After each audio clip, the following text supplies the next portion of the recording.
Tout aurait été parfait pour Noémie, si seulement elle n'avait pas eu envie de faire pipi.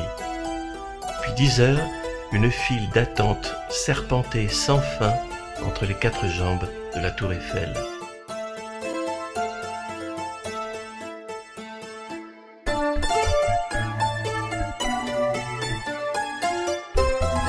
Alors qu'elle pénétrait dans l'ascenseur écarlate, un policier la bouscula. Il était grand et sentait mauvais. En se refermant, la porte les repoussa l'un vers l'autre. Grosse toile bleu marine contre lin jaune délicat à pois blanc. Noémie essaya de se reculer un peu. À la hauteur de ses yeux, il y avait la crosse en bois de la mitraillette du monsieur de la police et son ceinturon en cuir craquelé.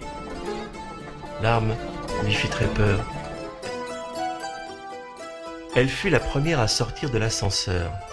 Culminant à 300 mètres, le plus haut niveau de la tour était entièrement grillagé pour décourager les candidats au suicide.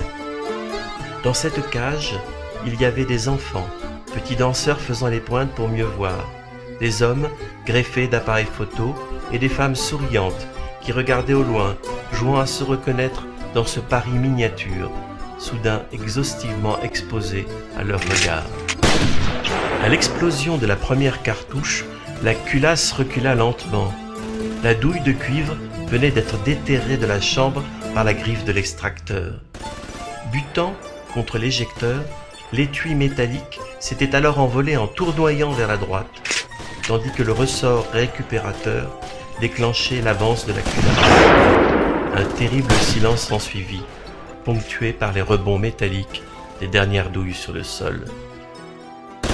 Comme des lapins que l'on tire dans un enclos, ils ne songeaient qu'à s'éloigner le plus possible de la bouche du canon, allant jusqu'à faire le tour complet du monument pour retomber sur leur bourreau.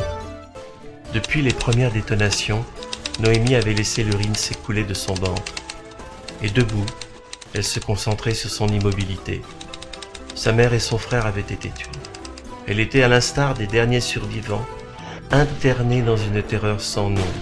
En fait, l'univers se restreignait désormais à cette surface annulaire et grillagée, à 300 mètres du sol, l'enfer dans le ciel, un carrousel d'épouvante où s'écoulait une rivière de sang, léchant les poutrelles beiges de la tour.